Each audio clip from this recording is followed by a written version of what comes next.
Hi, I'm Bill Stark with LeaderGov. Each week, LeaderGov shares a leadership lesson from one of 6 essentials to help you become a high-performing local government leader. Today's lesson is on how appreciation affects job performance, and it's part of the Build Teamwork essential.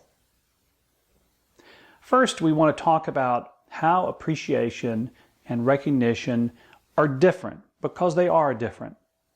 Recognition is a way to point out something wonderful someone did. It's conditioned on great behavior, on what they did. But recognition is about recognizing the person as a person and how they, being themselves, adds to the team.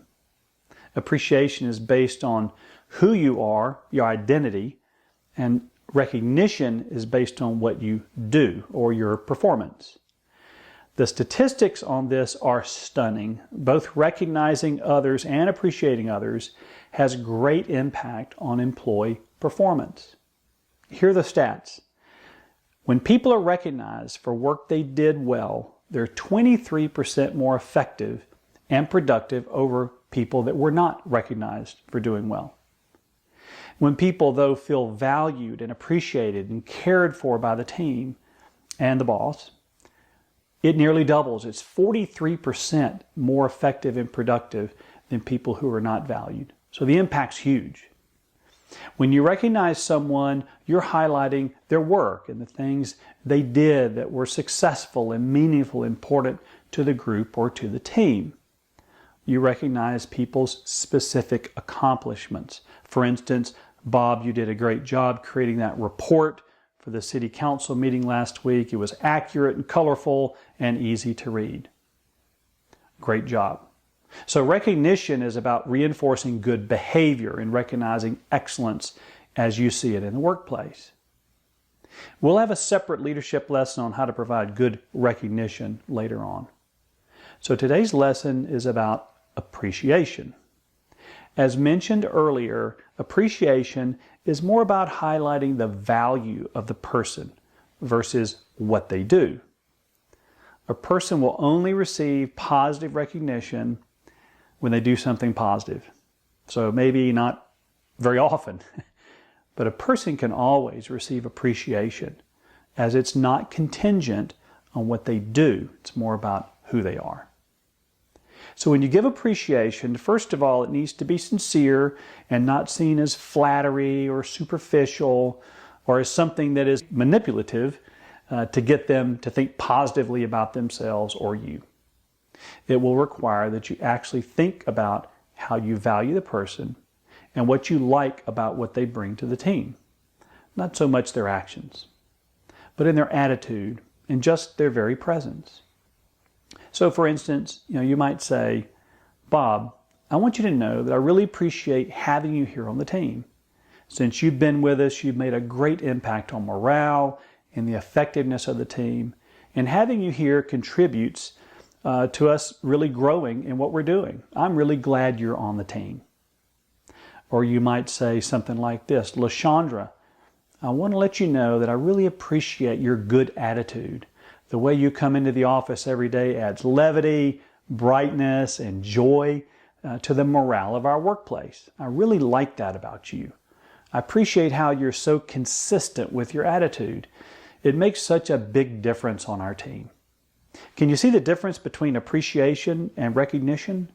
Recognition, again, points out something specific they did last week or last month that was really awesome, that you want to reward in public or private. But appreciation is about valuing the person as a person for being who they are. It's worth noting again that in order to provide appreciation to your team members, it just has to be sincere.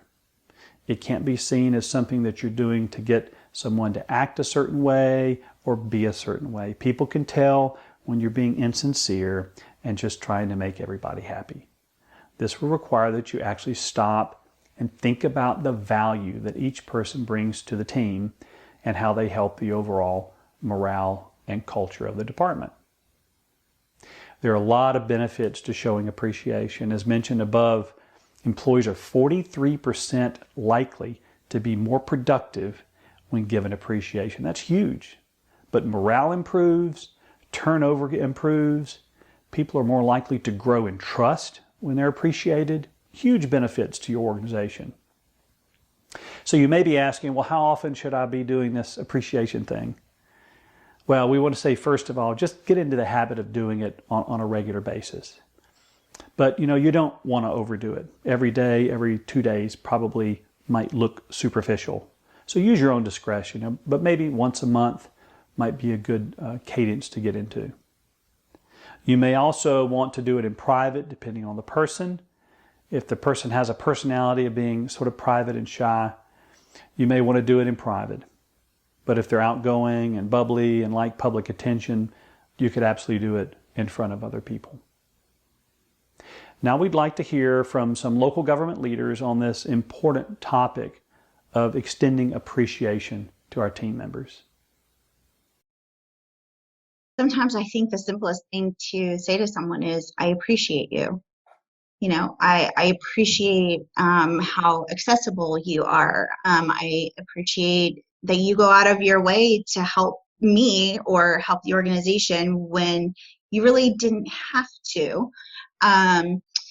Prior to being home, our team, like half of us are off one Friday. Well, it's not really even half. It's like 2 on one Friday and the rest of us are kind of on the other Friday. And we, quite a few of us are avid Star Wars fans. And so, May the 4th is considered Star Wars Day.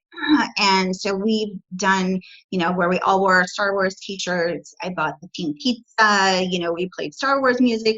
We worked throughout the day, but we also had fun. And, I've had team members say, I miss those things. And so, Cinco de Mayo hit while we were at home. So we actually did a Zoom kind of Cinco de Mayo thing with our group. But I think telling someone that you appreciate them, you kind of just see this light come on in their eyes. I had one member of the team, when I first came on, refer to himself as Scanner Boy, because he's responsible for our content management system. So we use Laserfish. And it really hurt my heart when he said that, because I didn't look at him that way. The organization doesn't look at him that way. And having been new to the organization, I didn't know kind of what had happened before. He's been there for quite a while. And so I said, let's go for a walk. And we went for a walk, and I found and heard all the things that had been said to him by previous supervisors and boss that kind of made him feel that that was really all he was worth, was scanning. And so I make it a point to, when we were in the office, go over to him, how are you doing? Hey, have you been to Disneyland lately? Because we have that in common. And since we've been home, text or chat with him and just kind of do the same things we would have done when we were in the office.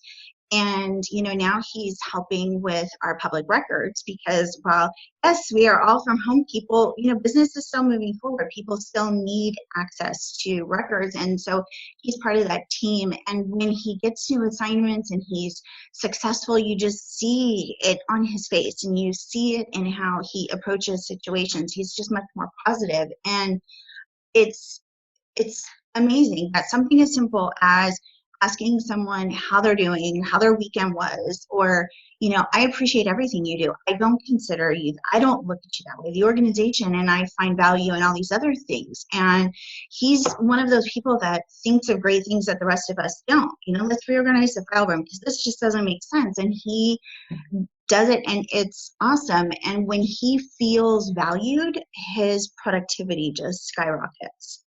And so I agree with that study that you referred to. At LeaderGov, we always want to encourage you to take the ideas that you're learning here and put them to use and put them into practice. That way they become real to you. So here are a few ideas that you can consider doing as you move forward over the next few weeks or a few months. Well, first of all, decide who you want to appreciate first. You're going to need to then sit down and think about the person and what you appreciate about it. Maybe it's their honesty, maybe it's their integrity or humor. Write down your ideas so you don't forget them. And also you can be watching for how they interact with others on the team and make notes of things that really impress you about who they are. Of course, we also want to encourage you to involve your employees and team members in these topics that we discuss, these lessons. But for this lesson, it's really not so much about what the employee needs to do. So probably there isn't much employee engagement in terms of homework or action plan. But if you do have other managers and supervisors on your team, we encourage you to show them this video and acclimate them, show them what this concept is, and help them prepare so they can then extend appreciation to those on their teams. We're so happy to have you be a part of the LeaderGov community and what we're doing here to help equip local government leaders.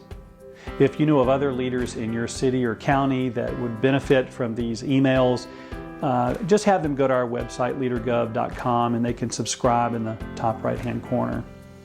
If your team has interest and wants to put on live workshops for your leaders, whether it's in person or online, if you're interested in that, let us know. We also help facilitate retreats and strategic planning, and we love doing that work, and we'd love to help you in your city or county.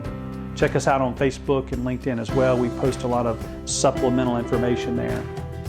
But we do hope that you've enjoyed this lesson on appreciation and that you're able to implement some of these concepts with your team members and really help grow the morale and the culture of your team through appreciation. We look forward to having you back with us next week, and until then, have a great day.